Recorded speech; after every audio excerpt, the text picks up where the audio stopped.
बिस्मिल्लाहिर्रहमानिर्रहीम अस्सलामुअलैकुम व्यूअर्स। तमाम सरकारी मुलाजमीन और पेंशनर्स को ताज़ा तरीन ख़बरों के साथ खुशामदीद कहता हूँ। आज की ख़बरें पेंशनर्स के हवाले से बहुत ही अहम है, तो पेंशनर से रिक्वेस्ट है इस वीडियो को लाजमी पूरा देखिएगा।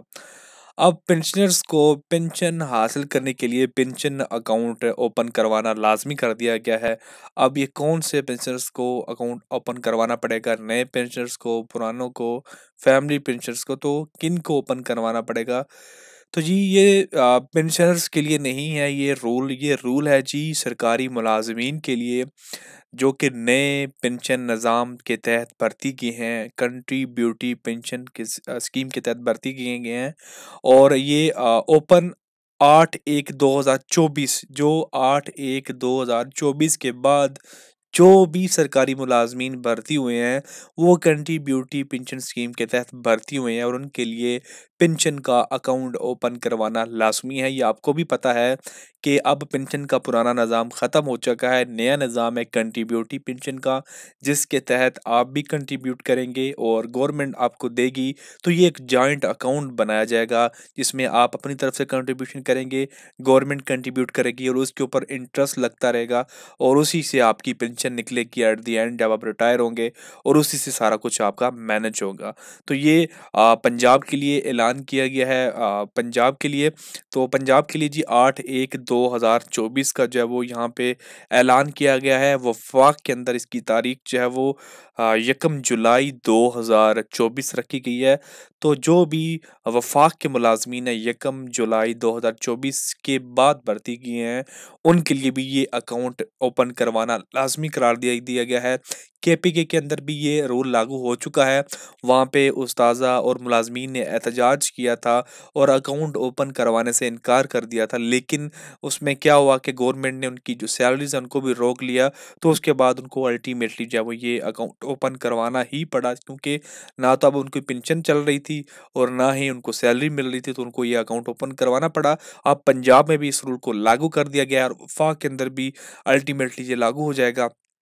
तो अब नए जितने भी भर्ती होंगे वो कंट्रीब्यूटरी पेंशन स्कीम के तहत भर्ती होंगे और उनके लिए ये पेंशन अकाउंट है वो लाजमी करार दे दिया गया है। अगली खबर है जी कुदरत न्यूज़ की, और पेंशनर्स के हवाले से केपीके के अंदर पेंशन को जो है वो ई पेंशन के अंदर कन्वर्ट करने का ऐलान किया गया है। आप इस खबर को मुलाहिजा फरमाएं। सरकारी मुलाजमीन के लिए बड़ी खुशखबरी आ गई। खैबर पख्तूनख्वा हुकूमत ने सरकारी मुलाजमीन के लिए बड़ी खुशखबरी दे दी है।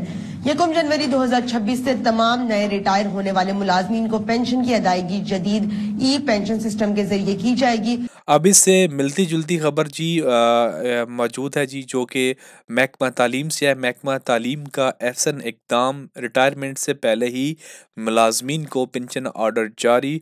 Government college of commerce Kasimpur colony Multan में तकरीब का इनकाद किया गया और इसके अंदर महकमे ने नवंबर दिसंबर में रिटायर होने वाले 3 अफसरान के ऑर्डर जारी कर दिए, जिन्होंने नवंबर दिसंबर में रिटायर्ड होना है, और उनके पहले ही ऐलानात कर दिए गए हैं। प्रिंसिपल इफ्तिकार हुसैन को रिटायरमेंट से 1 हफ्ता कबल पेंशन ऑर्डर जारी कर दिए हैं। फील्ड अफसरान को हदायत किया है कि पेंशन फाइल रिटायरमेंट से 3 माह कबल सेक्रेटेरिएट भेजी जाएं। मुलाजमीन अब रिटायरमेंट के दिन ही पेंशन के ऑर्डर हासिल करेंगे, तो ये एक अच्छा इकदाम है। लेकिन इससे थोड़ी सी एक और हट की खबर है। सिंध में मुलाजमीन को रिटायरमेंट से कबल पेंशन की अदायगी करने की हदायत। सूबाई हुकूमत के फैसले पर अमल दरामद नहीं हो सका और मुलाजमीन को रिटायर होने से कबल पेंशन की रकम नहीं मिल रही है। Senior member board of revenue Syed Khalid Udair Shah ने इसका नोटिस लेते हुए तमाम विंग्स को सिंध हुकूमत के फैसले पर अमल दरामद करवाने की हदायत करते हुए ख़त लिख दिया, जिसमें कहा गया है कि मुलाजमीन को रिटायरमेंट से 6 माह कबल पेंशन की रकम अदा की जाए।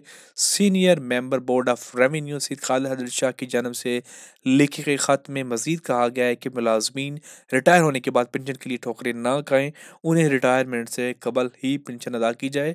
तो ये एक बड़े बेहतरीन इक़दाम हो रहे हैं पेंशन के हवाले से। एक तो रिटायरमेंट से कबल आपको पेंशन मिला करेगी, दूसरा ई सिस्टम से मिला करेगी, आपको धक्के नहीं खाने पड़ेंगे, आपको घर बैठे ही ये सारा निज़ाम आपका हो जाया करेगा। तो उम्मीद करता हूँ आपके ये खबरें अच्छी लगी होंगी। मज़ीद इसी तरह की खबरों और न्यूज़ के लिए चैनल को सब्सक्राइब करना मत भूलिएगा। शुक्रिया।